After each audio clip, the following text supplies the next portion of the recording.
Hey, welcome back everyone. Today we're going to go ahead and talk about those two videos that Nadine posted on her YouTube channel where she and Jin Young both kind of react to the scenes throughout the season, and also at the very end they take a bunch of really hot fan mail and answer a bunch of questions, all the stuff that we've been wanting to know about both of them. So if you guys haven't seen it, she posted two videos on her channel, and I'll link both of them in the description below so you guys can watch both. They have subtitles in them, but just be wary about some of the subtitles. I don't personally speak Korean at all, but I did notice a few times where it just didn't make sense. Like I think one of the fans asked, or one of the fans said something about like, oh, I can't wait to see Nadine and Jin Young in heaven together. And I'm like, wait, that's kind of odd and a little scary, culty like. But then I realized they probably meant they can't wait to see Nadine and Jin Young in paradise. So there are some words in the closed captions that probably won't translate well. Just in case, you know, if you guys watch my videos, sometimes I'm sure for any non-English speakers, what I'm saying right now probably doesn't always make sense. So hopefully you guys don't think I'm some sort of demon or something like that.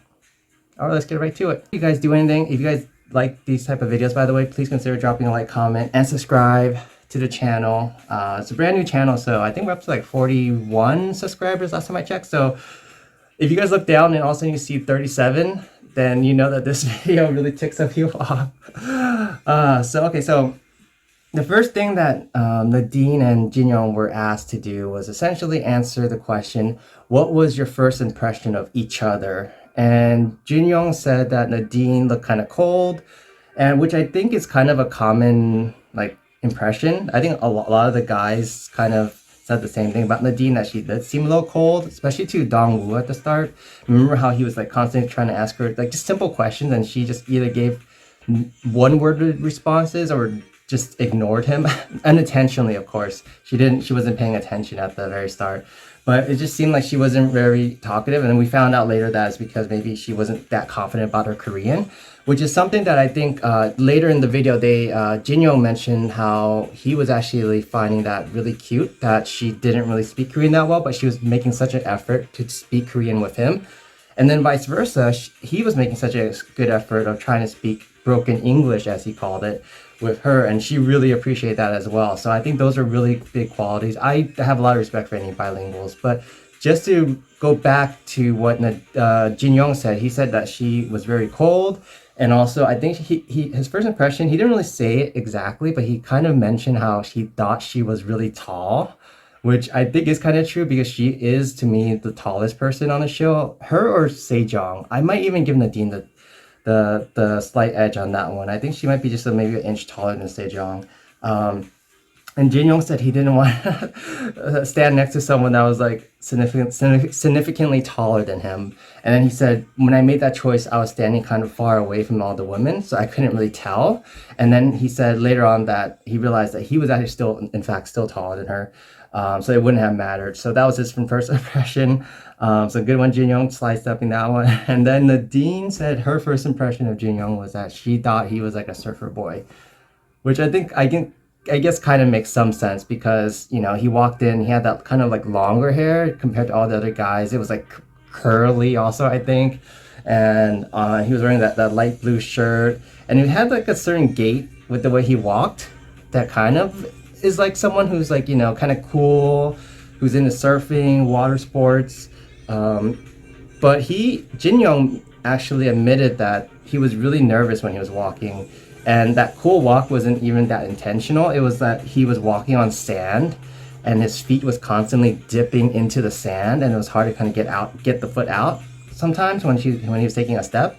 So he mentioned that it wasn't intentional, that he was just trying to make sure he doesn't fall on his face in his first appearance in front of all these bunch of new people, right? So that was their first impression. And then Jin Young got asked the question about the three women that he was talking about.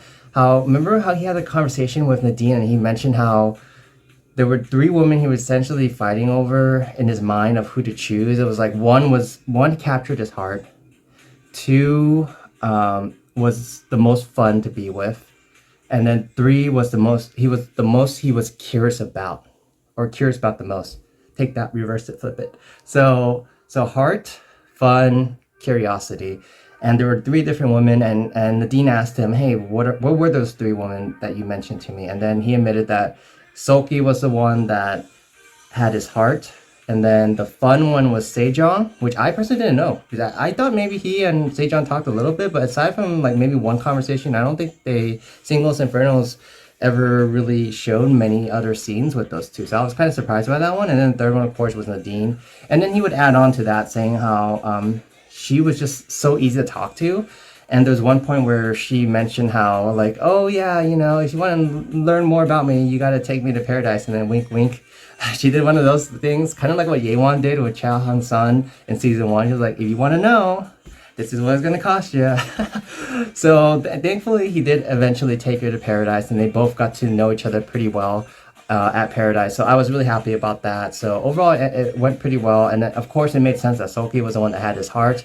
And I think throughout this interview, I kind of sensed that he was still kind of, you know, he was still kind of missing Seoki a little bit. He was still stuck on her a little bit.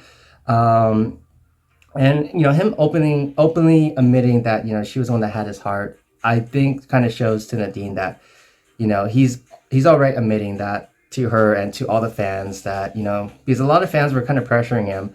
They were kind of, he was saying how a lot of fans were telling him, choose Nadine, choose Nadine. That's what he said exactly word for word in English. He was like, choose Nadine, choose Nadine.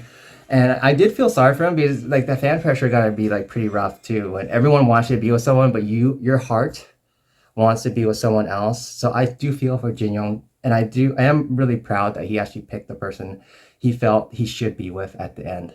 And then they move on to ideal types. Nadine just goes ahead and says, yeah, you're my ideal type.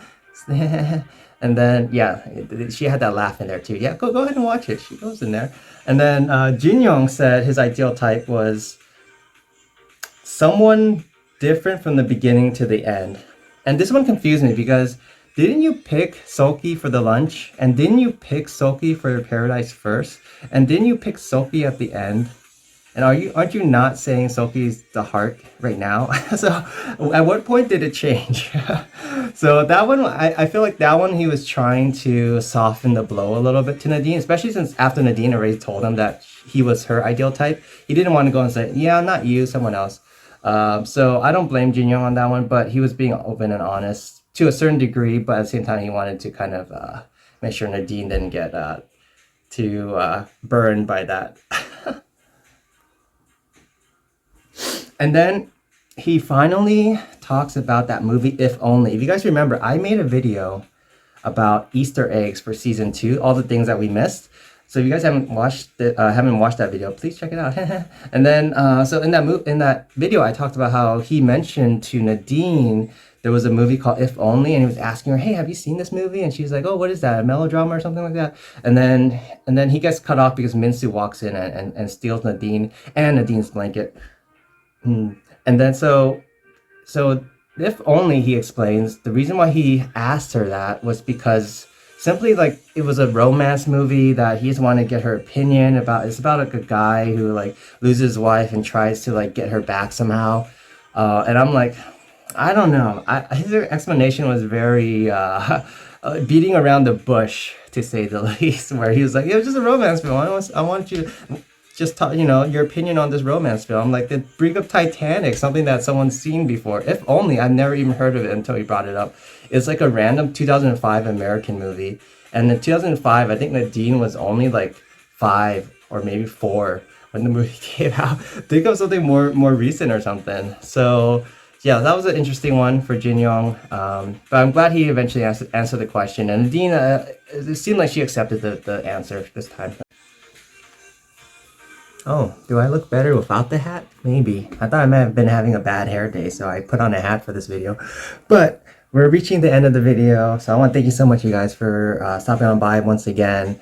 Please hit that like button and subscribe if you guys do enjoy this type of video. I think the overarching theme of those 2 videos that the team posted was mostly just kind of explain, you know, all the things, obviously, that all the fans have been wanting to know. But the thing that I got most out of it was that I think Jin Young for sure now is not interested in Nadine romantically, but he definitely would love to pursue a long distance friendship with her and continue to stay in touch. And I think for her, if he were to just go ahead and turn to her right now and say, "Hey, do you want to go out sometime?" I think she definitely would say yes.